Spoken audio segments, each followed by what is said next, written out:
उसके अनुरूप आचरण भी करे ना। कोई निर्दोष मुस्लिम आके बता दे कि मैं निर्दोष था, मेरे साथ अन्याय हुआ है, कोई नहीं बोल सकता। अगर किसी ने सरकारी संपत्ति पे कब्जा किया है तो उसके लिए क्या करूं? आरती लेके जाऊं, थाली सजाऊं उनकी? अगर हम उसको मस्जिद कहेंगे तो फिर विवाद होगा। हमें ज्ञानवापी बोल देना चाहिए। मुझे लगता है कि भगवान ने जिसको दृष्टि दी है वो देखे ना। त्रिशूल मस्जिद के अंदर क्या कर रहा है? बोलने से और भाषण करने से सामाजिक न्याय आ जाएगा? परिवारवाद, जातिवाद, यही सामाजिक न्याय है। किसने रोका था यूपीए को? किसने रोका था यूपी में समाजवादी पार्टी को? किसने रोका था वेस्ट बंगाल में इतने दिनों से टीएमसी की गवर्नमेंट है? किसने रोका है वहां पे? कि आपको शर्म नहीं आती? आप मुख्यमंत्री की बहन है और बहन होकर आप चाय की दुकान चलाती हैं, इन हालतों में रहती हैं। मैं उनको एक ही बात कहूंगी, मैं गरीब हूं। Hello friends, welcome to my channel. पूरी जानकारी के लिए वीडियो पूरा जरूर देखें, स्किप करके ना देखें। प्रणाम योगी जी, एएनआई पॉडकास्ट में आने के लिए धन्यवाद। आपके राजनीतिक जीवन के बारे में मैं पॉडकास्ट के दूसरे हिस्से में बात करूंगी। पहले मैं जानना चाहूंगी कि आप धर्म योगी कब, कैसे, क्यों बने? क्योंकि इतनी छोटे से उम्र में आप में ये त्याग की भावना क्यों जागी? आप साइंस के स्टूडेंट थे, तो साइंस और धर्म ये कैसे मिलाप हुआ? देखिए, सबसे पहले हम लोगों को धर्म समझना पड़ेगा। भारत की परंपरा को अगर हम जानना चाहेंगे तो भारत ने केवल उपासना विधि को धर्म नहीं माना है, कर्तव्य और सदाचार को धर्म को का एक रूप माना है और धर्म को उससे जोड़ करके देखा है। धर्म एक व्यवस्था है, एक वे ऑफ लाइफ है, जिसको आप एक जीवन पद्धति कह सकते हैं। वो जीने की एक कला है। विज्ञान उसके उन्नयन का एक माध्यम है। अध्यात्म उसकी चरम स्थिति, यानी साइंस उसका एक बहुत छोटा सा पार्ट है। हम जब भौतिक दृष्टि से देखते हैं तो साइंस का एक अन्वेषण होता है, एक एक्सपेरिमेंट हो जाता है। लेकिन जब चेतना का विस्तार हम करेंगे तो चेतना का वह विस्तार अध्यात्म की एक नई ऊंचाइयों तक पहुंचाएगा, जहां पे व्यक्ति किसी कार्य का केवल सृष्टा ही नहीं बनेगा बल्कि उसका दृष्टा भी बन सकता है। और यही वैदिक ऋषियों ने किया था जी। इसलिए स्वाभाविक रूप से एक सीमित क्षेत्र और एक सीमित भूमिका के साथ आगे जाने के बजाय उसमें स्वयं प्रवेश करके देखो क्या है, तो बहुत कुछ देखने को मिल रहा है। तो उन चीजों को लेकर के इसलिए मैंने अध्यात्म का सहारा लिया और उससे आगे बढ़ करके फिर उस अन्वेषण की यात्रा हमारी लगी हुई। एक साइंस के स्टूडेंट के साथ साथ एक योगी के रूप में उस दिशा में आगे कार्य कर रहे हैं। नाथ समुदाय के बारे में कुछ बताइए हमें कि उसमें ऐसी क्या बातचीत थी कि जो आप इतनी कम आयु में आप जुड़ गए उस समुदाय से? देखिए, नाथ संप्रदाय भारत का प्राचीनतम संप्रदायों में से एक है। यह भारत की एक उस विशिष्ट साधना पद्धति का प्रतिनिधित्व करता है जो वास्तव में व्यवहारिकता को लिए हुए है और व्यवहारिक दृष्टि है। यद्यपि सभी संप्रदायों की अपने अपने दर्शन हैं, अपने अपने मंत्र हैं, अपनी अपनी पद्धतियां हैं, सब में श्रेष्ठता है। और उसमें मुझे जो उचित लगा मैंने उस समय वो किया। और उस समय के जो सर्वश्रेष्ठ संतों की परंपरा थी, महंत अवेद्यनाथ जी महाराज को मैंने अपने पूज्य गुरुदेव के रूप में चयन करके मैंने उनसे दीक्षा ली। गुरु, एक गुरु का मिलना वो भी एक it's a matter of luck भी कहिए, फेट कहिए। तो आप जब आप मिले उनसे तो आपको उसी वक्त पता लग गया था कि ये मेरे गुरु बनेंगे? देखिए, पता किसी को नहीं लगता है, और ये लग भी नहीं है। ये जन्म जन्मांतर का प्रारब्ध है, और ये उसी के साथ जुड़ता है। देखिए, आप जिस घर में पैदा हुए हैं तो आप लिख के थोड़े गए थे, आपका प्रारब्ध था। आप एएनआई के माध्यम से कार्य करेंगे, जन सेवा का कार्य करेंगे, यह भी एक प्रारब्ध है। ऐसे ही ये हर एक व्यक्ति के साथ जुड़ा हुआ है। उसके लिए हमें चेतना को अपने विराट विस्तार देना होगा, समझ में सब आ जाएगा। तो जब आपने अपने घर में बताया कि मैं गुरु से मिला हूँ, मैं घर छोड़ के त्याग की जिंदगी बिताना चाहता हूँ, तो घर में रिएक्शन क्या हुआ? नहीं, देखिए, कोई माँ बाप इसके लिए अपनी सहमति नहीं देता है, क्योंकि उनका अपना एक दायरा है। उनका एक दायरा है, जो उनका एक सीमित क्षेत्र है। उस सीमित क्षेत्र को, उसी को बंधन कहते हैं। हमारे यहाँ कहा गया ना, मन एवं मनुष्याणाम कारणम बंध मोक्षयो। व्यक्ति के बंधन और मोक्ष का कारण उसका मन है, जो सोचता है कि मैं मेरा परिवार, ये जो भावना आती है ना, तो व्यक्ति उस तक सीमित रहता है, और यही उसके बंधन का कारण है। जो उस बंधन को तोड़ करके बाहर निकलता है, वही उसकी मुक्ति का माध्यम बनता है, उसके मोक्ष का कारण बनता है। और उस बंधन को जो भी तोड़ेगा, ये बंधन हर एक क्षेत्र में व्यक्ति के जीवन में आते हैं। कष्ट हुआ एक आपको? विद्यार्थी अगर अपने बंधन को नहीं तोड़ेगा, एक क्लास में ही कहेगा कि नहीं, मुझे तो इसी क्लास में रहना क्योंकि मुझे अच्छा लगता है, क्या वो अगली क्लास में जा पाएगा? नहीं जा पाएगा। एक शिक्षक कहेगा कि नहीं, मुझे तो जहां नियुक्ति मिली है मैं उसी रूप में, या कोई कार्मिक इसी रूप में कहेगा कि मुझे वही काम करना है, क्या वह आगे बढ़ पाएगा? नहीं बढ़ पाएगा। उसको एक बंधन तोड़ना होता है। एक क्लास में है, क्लास के बंधन को तोड़ करके अगली क्लास में जाता है, उसका प्रमोशन होता है। तो हर एक व्यक्ति के जीवन में इस प्रकार की स्थितियां आती हैं। एक धर्म योगी से आप फिर राजनीति में आए, उस सफर के बारे में बताइए। और एक और सवाल मेरे मन में उठ रहा था, जैसे आप बता रहे थे कि एक इंसान जो दुनियादारी और बंधनों से आप निकल चुके हैं, तो उस वैराग्य से आप अगर राजनीति में आते तो उसमें कॉन्फ्लिक्ट नहीं हुआ आप में? देखिए, यही अंतर है। धर्म योगी नहीं, योगी योगी होता है, और मैं एक योगी हूं। धर्म का मतलब केवल पूजा पद्धति नहीं है, कर्म भी। धर्म एक समग्र जीवन की पद्धति है। धर्म कॉन्फ्लिक्ट नहीं हुआ आप में? देखिए, यही अंतर है। धर्म योगी नहीं, योगी योगी होता है, और मैं एक योगी हूं। धर्म का मतलब केवल पूजा पद्धति नहीं है, कर्म भी।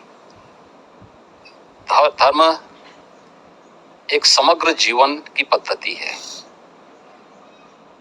धर्म कर्तव्य के पथ की प्रेरणा देने वाला, उस पथ का की ओर अग्रसर करने वाला, आग्रही बनाने वाला एक मार्गदर्शक है। हम उसको केवल पूजा पद्धति तक सीमित नहीं कर सकते। एक योगी के रूप में, एक परिवार के बंधन को तोड़ करके समाज के इस विराटता के साथ अपना जुड़ाव हुआ है। इसलिए उस विराटता के साथ जोड़ करके अपने आप को कार्य करना। दूसरा, एक योगी का मतलब ये नहीं कि वह केवल अपने स्वयं की मोक्ष प्राप्त करने के लिए, आध्यात्मिक लाभ के लिए वह अपने आप को सीमित कर ले। अगर समाज के सामने चैलेंज है, कोई चुनौती है, तो उस चुनौती से जूझने के लिए भी अपने आप को तैयार करें। याद रखना, साधना की जो सबसे पहली पद्धति आती है उसमें सेवा है। भक्ति के मार्ग का भी जो नौधा भक्ति की व्यवस्था की गई है भारत की संतों ऋषियों ने, उसमें पहला मार्ग सेवा है। कोई भी साधक सन्यासी या योगी बनता है तो उसके लिए सेवा के मार्ग का अनुसरण करके ही आगे की दीक्षा का मार्ग प्रशस्त हो पाता है। हम लोग भी जब एक योगी के रूप में सार्वजनिक जीवन में आए तो सार्वजनिक जीवन में किसी पद या प्रतिष्ठा के लिए नहीं, बल्कि इस कार्य के लिए आए कि नहीं, यह एक सेवा का माध्यम है और हम समाज के अंतिम पायदान पर बैठे हुए व्यक्ति की सेवा इस पद पर रह करके अंत्योदय कर सकते हैं और उसी लक्ष्य को लेकर के व्यक्ति कार्य करता है। जी, मैं फिर से उसी बात पे आऊंगी। जब आप घर छोड़ के निकले थे, अभी हाल ही में हमने देखा एक फोटो आपने ट्वीट किया था और वो वायरल भी हो गया था, जब आप अपने माता से मिलने गए थे। तो उस वक्त आपको कैसा लगा जब आप गए थे? देखिए, मैं कई वर्षों के बाद गया था जी। मेरे पिताजी का जो है देहांत 2020 में हो गया था। मैं उससे पहले उनसे या उस अपने परिवार के लोगों से कई वर्षों से नहीं मिल पाया था। संयोग से कोरोना कालखंड प्रारंभ हो चुका था, लॉकडाउन प्रारंभ हो चुका था, तो उनके अंतिम संस्कार कार्यक्रम में मैं भाग नहीं ले पाया था। आपके पिताजी के? हाँ। तो मुझे जब गत वर्ष अवसर मिला था तो मैं अपनी माँ से मिलने के लिए जरूर गया था। तो स्वाभाविक रूप से एक माँ और पुत्र के बीच में जो संवाद होने चाहिए वही संवाद वहां पे हुआ। आप उनके अंतिम संस्कार के लिए नहीं जा पाए। माननीय मुख्यमंत्री जी ने क्या कहा है, एक एक बात को गौर से सुनिए। मुख्यमंत्री जी ने जो कहा है वो सही है या गलत है, आप सभी कमेंट करके जरूर बताएं। माननीय मुख्यमंत्री जी को क्या कहना चाहिए था, क्या नहीं कहना चाहिए था? मुख्यमंत्री जी ने जो कहा है वो सही है या गलत है, आप सभी अपनी राय जरूर दें। मुझे जब गत वर्ष अवसर मिला था तो मैं अपनी माँ से मिलने के लिए जरूर गया था। तो स्वाभाविक रूप से एक माँ और पुत्र के बीच में जो संवाद होने चाहिए वही संवाद वहां पे हुआ।